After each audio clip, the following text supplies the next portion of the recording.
तो oxidation state कहते हैं appearing charge on atom in a molecule, किसी भी मॉलिक्यूल में। लेट्स सपोज अगर हम देख ले HCl है, HCl में अगर हाइड्रोजन पे जो चार्ज होगा, लेट्स सपोज +1, HCl पे जो चार्ज होगा लेट्स सपोज -1, तो ये +1 और ये -1, ये इनके हमारे पास ऑक्सीडेशन स्टेट है।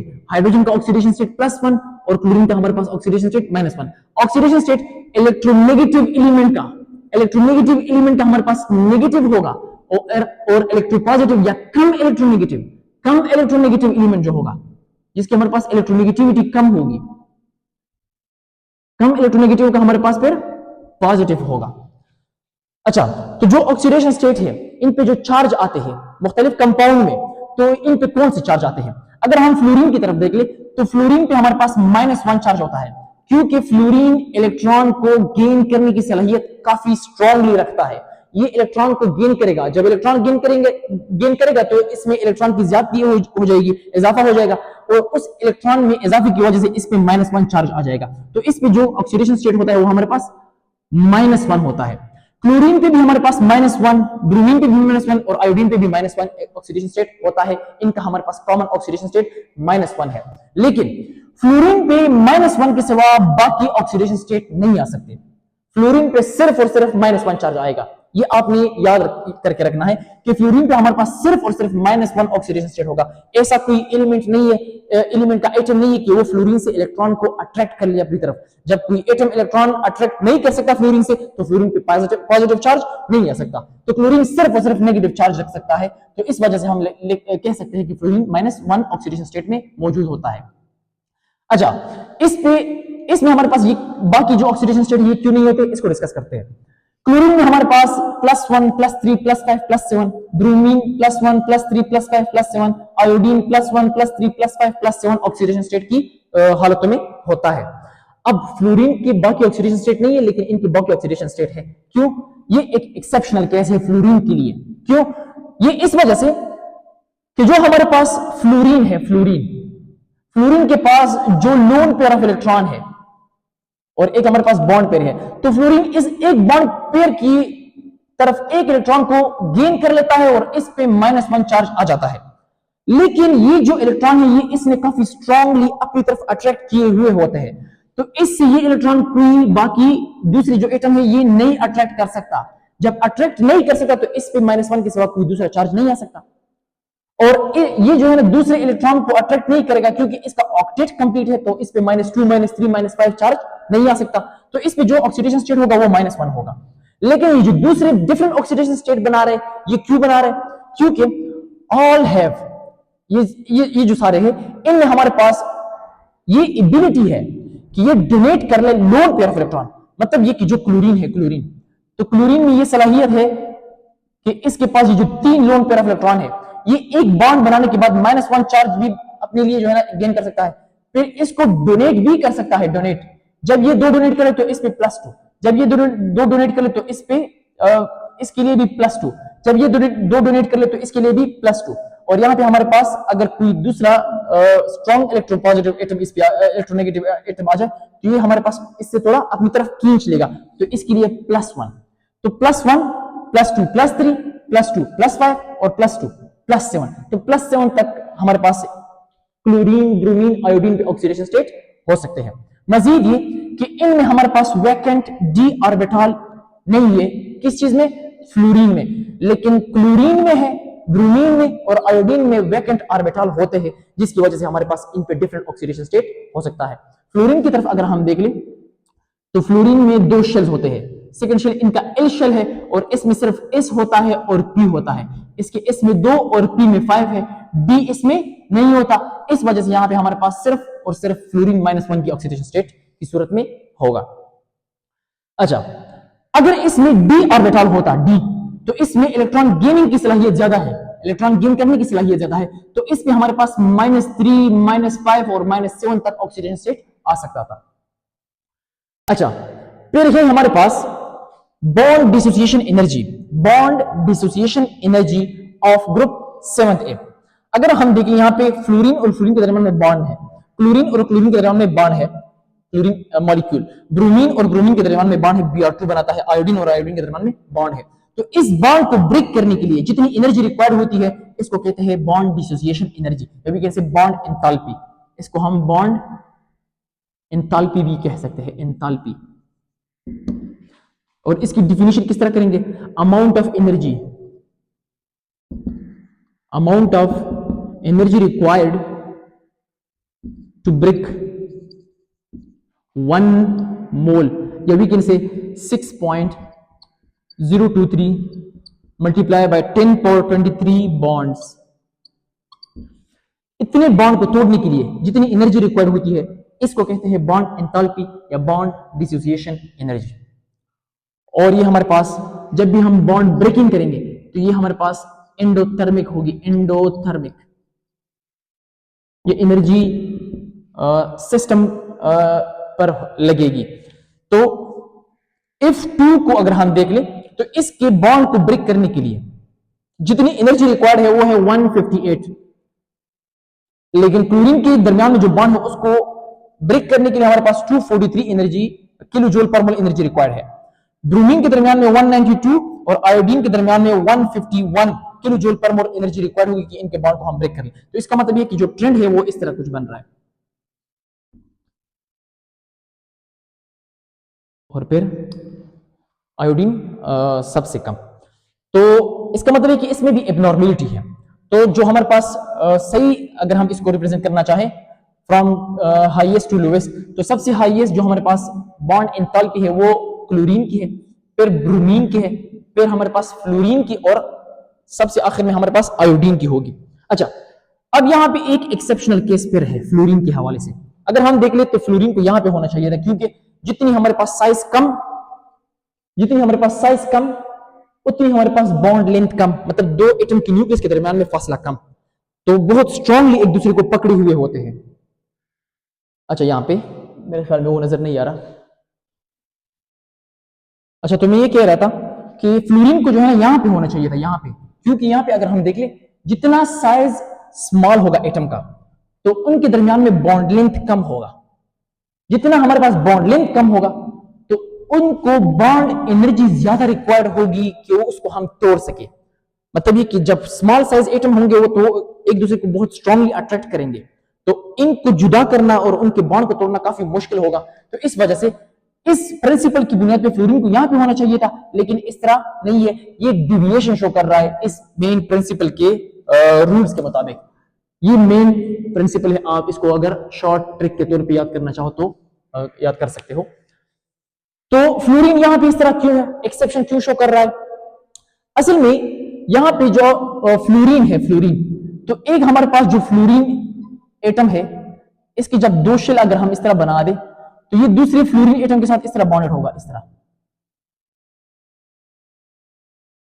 ये दो फ्लोरीन है, दो फ्लोरीन। तो फ्लोरीन के यहां पे दो इलेक्ट्रॉन जो है ना यहां पे एक दूसरे के साथ इन्होंने शेयर किए हुए होते हैं, लेकिन यहां पे दो और दो यहां पे और दो यहां पे, ये हमारे पास दो फ्लोरीन एटम के लोन पेयर ऑफ इलेक्ट्रॉन है। तो इन इलेक्ट्रॉन की वजह से फ्लोरीन तो आपस में बॉन्डेड है और ये हमारे पास बॉन्ड लेंथ बन रहा है, यहां से लेके यहां तक जितना फासला है हमारे पास बॉन्ड लेंथ है डी, बहुत स्मॉल बॉन्ड लेंथ है। इसको काफी हाई एनर्जी रिक्वायर्ड होती है ब्रेक करने के लिए, लेकिन ये यहाँ पे क्लोरीन और ब्रोमीन से कम है। क्यों?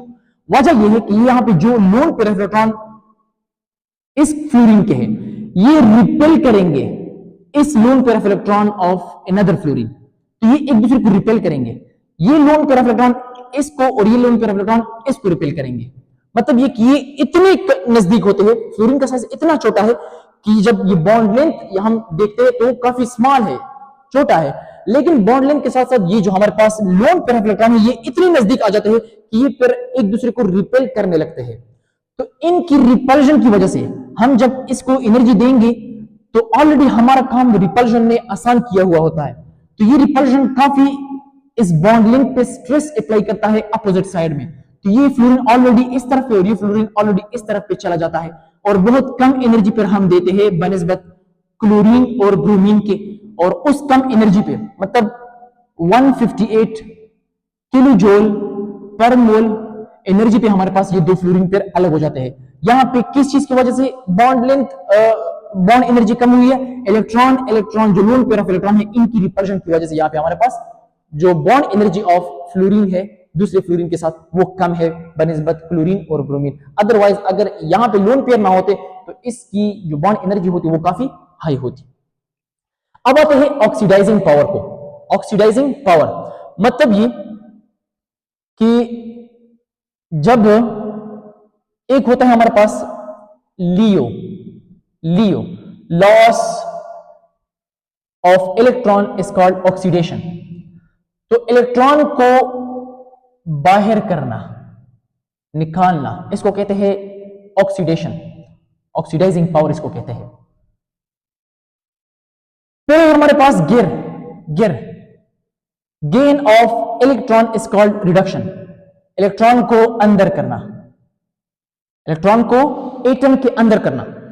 तो इलेक्ट्रॉन को गेन करने की जो सलाहियत है इसको हम कहते हैं रिडक्शन पावर या reducing power, reduction potential. Sorry यहां पे हमने ऑक्सीडाइजिंग पावर कह दिया है, मैं ऑक्सीडेशन पावर के बारे में बता रहा था, ऑक्सीडेशन पोटेंशियल के बारे में बता रहा था। अब एक दो एटम है हमारे पास, दो atom, let's suppose A plus B है। B जो है इलेक्ट्रॉन गेन करता है और A इलेक्ट्रॉन लूज करता है। अब A इस वजह से इलेक्ट्रॉन लूज करता है क्योंकि इससे ये इलेक्ट्रॉन B लेता है। तो A जब इलेक्ट्रॉन B को देगा ये इस वजह से देगा क्योंकि ये B इलेक्ट्रॉन चाहता है। तो A पे पॉजिटिव चार्ज आ जाएगा और B पे हमारे पास नेगेटिव चार्ज आ जाएगा।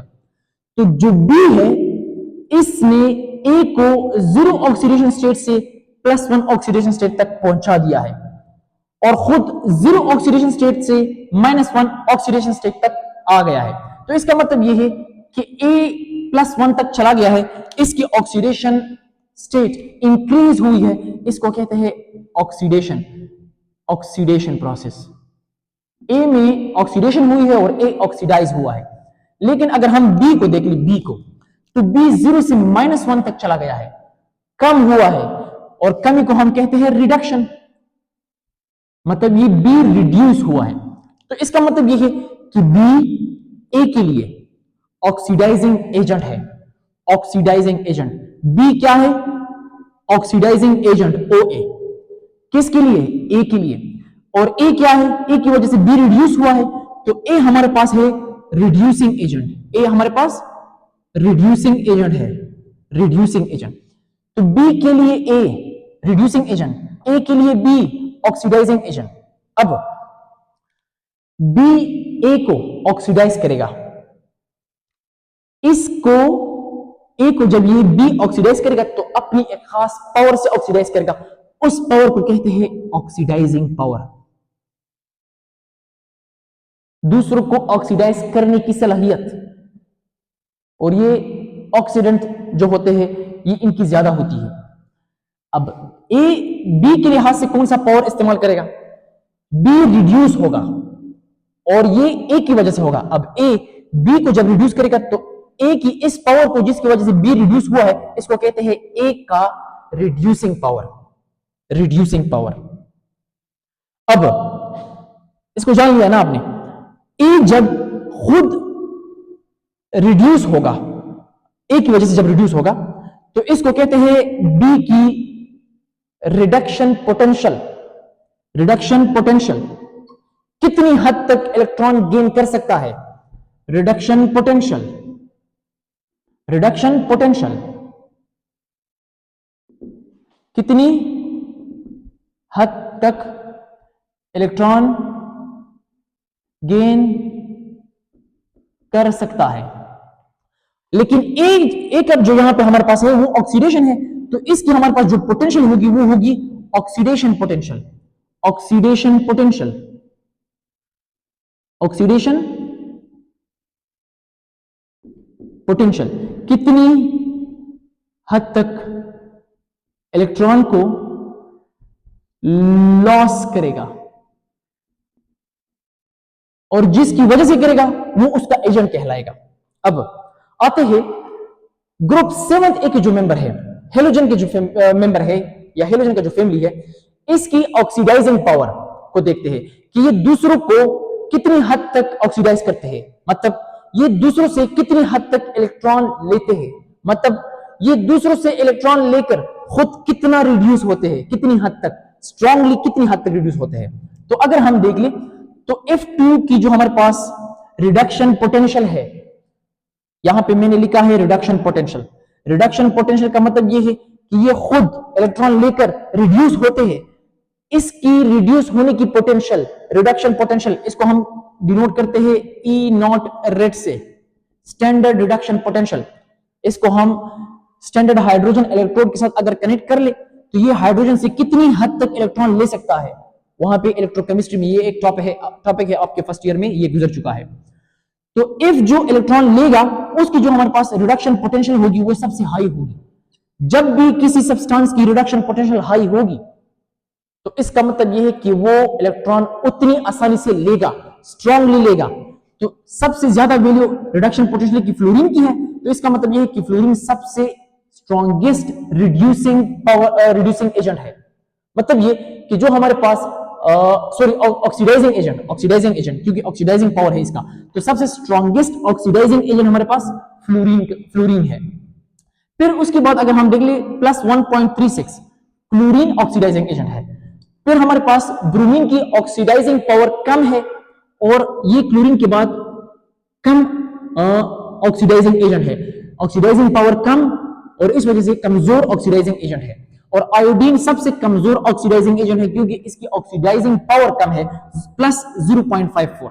तो इस वजह से अगर हम डाउन द ग्रुप जाते जाए तो हमारे पास जो ऑक्सीडाइजिंग पावर होगी ग्रुप 7A की जो एलिमेंट है वो कम होती जाएगी, क्योंकि सबसे ज्यादा इलेक्ट्रॉन को गेन करने की सलाहियत फ्लोरीन की है, फिर ये क्लोरीन की है, फिर ब्रोमीन की और सबसे कम आयोडीन की है। अच्छा, अब यहां पे आप लोगों के जहन में क्वेश्चन आ रहा होगा कि जब हम इलेक्ट्रॉन एफिनिटी को देखते थे, इलेक्ट्रॉन एफिनिटी को, तो क्लोरीन की जो हमारे पास इलेक्ट्रॉन एफिनिटी थी वो ज्यादा थी फ्लोरीन से, तो वो एनर्जी इलेक्ट्रॉन रिपल्जन की वजह से ज्यादा थी क्लोरीन की फ्लोरीन से।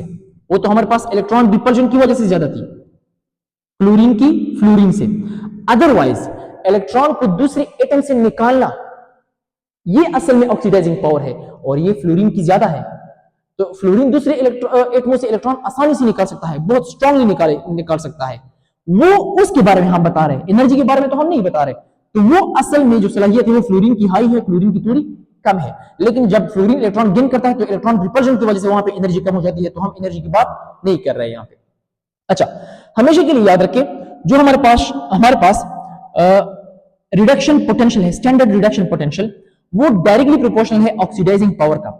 जब भी किसी सब्सटेंस की ऑक्सीडाइजिंग पावर हाई होगी, रिडक्शन पोटेंशियल हाई होगी, रिडक्शन पोटेंशियल, तो इसका मतलब यह है कि वो दूसरे सब्सटेंस से इलेक्ट्रॉन बहुत स्ट्रांगली लेगा और उनकी ऑक्सीडाइजिंग पावर ज्यादा होगी और वो स्ट्रॉन्गेस्ट ऑक्सीडाइजिंग एजेंट होगा, ऑक्सीडाइजिंग एजेंट, क्योंकि उसकी ऑक्सीडाइजिंग पावर हाई होगी और उसकी हमारे पास रिडक्शन पोटेंशियल वैल्यू भी हाई होगी।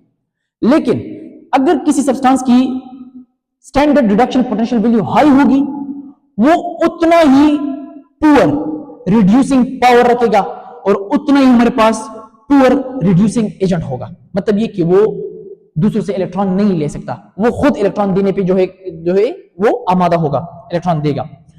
ये एक, अगर हम रिडक्शन पोटेंशियल के कांसेप्ट से इसको समझने की कोशिश करें, अगर ऑक्सीडेशन पोटेंशियल की तरफ अगर हम आए और उसके जरिए से हम समझने की कोशिश करें तो हम कुछ इस तरह कह सकते हैं। स्टैंडर्ड ऑक्सीडेशन पोटेंशियल समझने के लिए बता रहा हूं, अदरवाइज हमारा काम जो है ना इससे हो सकता है। तो जो स्टैंडर्ड ऑक्सीडेशन पोटेंशियल है वो डायरेक्टली प्रोपोर्शनल है रिड्यूसिंग पावर के। अगर ऑक्सीडेशन पोटेंशियल किसी भी सब्सटेंस की, अच्छा एक और पॉइंट याद रख ले, जो हमारे पास रिडक्शन पोटेंशियल है इससे हम ऑक्सीडेशन पोटेंशियल की वैल्यू फाइंड कर सकते हैं, क्योंकि ये इक्वल है हमारे पास बिल्कुल ऑक्सीडेशन पोटेंशियल के। लेकिन यहां पे आपने माइनस का साइन लगाना होगा। मतलब ये कि अगर आप इसकी ये रिडक्शन पोटेंशियल है प्लस 2.87, अगर इसकी आप रिडक्शन पोटेंशियल वैल्यू मालूम, ऑक्सीडेशन पोटेंशियल वैल्यू मालूम करना चाहो तो इस प्लस को सिर्फ आपने माइनस करना है, ये फ्लोरीन की हमारे पास ऑक्सीडेशन पोटेंशियल वैल्यू हो जाएगी। लेकिन बहरहाल ये रूल आपने याद रखना है, del E naught reduction is equal to minus E naught oxidation, minus होगा यहां पे, बाकी वैल्यू सेम होगी। तो जो हमारे पास ऑक्सीडेशन पोटेंशियल होगी, स्टैंडर्ड ऑक्सीडेशन पोटेंशियल, वो डायरेक्टली प्रोपोर्शनल है रिड्यूसिंग पावर की और इनवर्सली प्रोपोर्शनल है ऑक्सीडाइजिंग पावर की। मतलब अगर किसी सब्सटेंस की ऑक्सीडेशन पोटेंशियल बहुत कम है, मतलब खुद ऑक्सीडेशन नहीं कर सकता, इलेक्ट्रॉन दूसरों से नहीं ले सकता। मतलब ये कि वो दूसरों से जब इलेक्ट्रॉन नहीं लेगा तो वो दूसरों को जो है ना माइनस चार्ज बहुत कम देगा, दूसरों को रिड्यूस बहुत कम करेगा। लेकिन अगर स्ट्रॉन्गेस्ट ऑक्सीडेशन पोटेंशियल लगता है तो दूसरों को स्ट्रांगली रिड्यूस करेगा, उनका ऑक्सीडेशन स्टेट कम करेगा और उतना ही हमारे पास स्ट्रॉन्ग रिड्यूसिंग एजेंट होगा। लेकिन इसकी बनिस्बत इसको अगर हम उल्ट कर ले, अगर किसी सब्सटेंस की रिडक्शन पोटेंशियल स्ट्रांग होगी तो वो उतना ही हमारे पास कमजोर ऑक्सीडाइजिंग पावर रखेगा और उतना हमारे पास कमजोर ऑक्सीडाइजिंग एजेंट होगा। मतलब क्या है कि अगर एक सब्सटेंस की ऑक्सीडेशन पोटेंशियल हाई है, ऑक्सीडेशन पोटेंशियल हाई है, इसका मतलब यह है कि वो इलेक्ट्रॉन दूसरों से लेगा, तो इसका मतलब यह कि दूसरा तो हमारे पास रिड्यूस हो गया है, ये तो खुद रिड्यूसिंग एजेंट हुआ। तो जब ये रिड्यूसिंग एजेंट हुआ तो रिड्यूसिंग एजेंट की हमारे पास ऑक्सीडाइजिंग पावर लो होगी, इसकी रिड्यूसिंग पावर स्ट्रांग होगी, तो ऑक्सीडाइजिंग पावर इसकी लो होगी और इसकी हमारे पास ऑक्सीडाइजिंग एजेंट की जो खूबी होगी वो कमजोर होगी। अच्छा, तो इन प्रॉपर्टी की बुनियाद पे अगर हम देखें तो स्ट्रॉन्गेस्ट ऑक्सीडाइजिंग एजेंट हमारे पास फ्लोरीन है।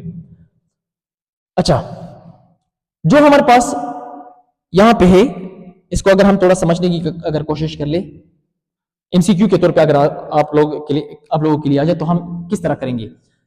जो रिडक्शन पोटेंशियल है, रिडक्शन पोटेंशियल, ये अगर हम लिथियम ले ले और फ्लोरीन ले ले तो किसकी ज्यादा है, मतलब कौन बहुत स्ट्रांगली इलेक्ट्रॉन को गेन कर सकता है। रिडक्शन पोटेंशियल कहता है कि इलेक्ट्रॉन कौन अपनी तरफ गेन करेगा, दूसरों को कौन ज्यादा ऑक्सीडाइज करेगा। तो रिडक्शन पोटेंशियल जिसकी ज्यादा होगी उसकी ऑक्सीडाइजिंग पावर हाई होगी, तो वो हमारे पास फ्लोरीन है। फ्लोरीन की हमारे पास रिडक्शन पोटेंशियल काफी हाई है। ये लिथियम से इलेक्ट्रॉन बहुत स्ट्रांगली लेगा और लिथियम प्लस फॉर्म में चला जाएगा, इसको कहते हैं ऑक्सीडेशन, और ये खुद रिड्यूस हुआ है। रिडक्शन पोटेंशियल इसकी खुद की हाई और इसकी दूसरों को रिड्यूस करने की पावर, सॉरी ऑक्सीडाइज करने की पावर, ऑक्सीडाइजिंग पावर वो हाई है। इस वजह से खुद की रिडक्शन पोटेंशियल हाई और दूसरों को ऑक्सीडाइज करना वो भी हाई। फिर है हमारे पास ऑक्सीडेशन पोटेंशियल। तो ऑक्सीडेशन पोटेंशियल का मतलब ये है कि इलेक्ट्रॉन लूज करने की सलाहियत और दूसरों को रिड्यूस करने की सलाहियत किसकी हाई होगी, तो हमारे पास लिथियम की सबसे हाई होगी। तो लिथियम खुद ऑक्सीडेशन बहुत आसानी से कर सकता है, लूज इलेक्ट्रॉन आसानी से करेगा। लेकिन फ्लोरीन जो है ना खुद इलेक्ट्रॉन लूज नहीं करेगा बल्कि ये गेन करेगा। इस वजह से जो हमारे पास E0OX होगा वो F2 का काफी लो होगा, E0 रेड होगा वो F2 का काफी हाई होगा। तो ये थी हमारे पास oxidising power of group 7A। एक और पॉइंट भी है यहाँ पे, जिसकी हमारे पास ऑक्सीडाइजिंग पावर हाई होगी वो दूसरे लो ऑक्सीडाइजिंग पावर वाली जो मेंबर होंगे उसको रिप्लेस करेंगे। मिसाल के तौर पे अगर हम ले ले NaCl और यहाँ पे हमारे पास F आ जाए F, तो नतीजे में हमारे पास NaF बनेगा और Cl हमारे पास रिप्लेस होगा। अगर हम यहाँ पे माइनस कर ले, F2 यहाँ पे कर ले F2 और ये 2 कर ले, तो ये 2 और ये Cl2, तो ये Cl हमारे पास रिप्लेस होगा हायर ऑक्सीडाइजिंग पावर वाले से।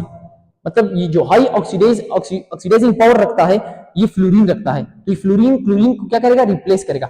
अगर यहाँ पे ब्रोमीन आ जाए, ब्रोमीन, तो ब्रोमीन क्लोरीन को रिप्लेस नहीं कर सकता। तो ये थी हमारे पास कुछ atomic properties of group 7A, जिसको हमने यहाँ पे डिटेल के साथ समझने की कोशिश की है। मैंने यहाँ पे कोशिश किया है कि आपके फेडरल, केपी, सिंध, पंजाब और जितने भी हमारे पास टेक्स्ट बुक है उनको मैंने यहाँ पे टच दिया है, और यहाँ पे जितने भी वीक पॉइंट बनते हैं, यहाँ पे जितने माइनर लेवल पे पॉइंट बनते हैं, मैंने उनको कवर करने की कोशिश की है। तो उम्मीद करता हूँ कि आपको ये टॉपिक पसंद आया होगा, और ये टॉपिक इसका दूसरा पोर्शन भी रहता है, उनको भी कवर करने की कोशिश करते हैं। तो नेक्स्ट लेक्चर में हमारे साथ रहिए और अपना ढेर सारा ख्याल रखिए। खुदा हाफिज।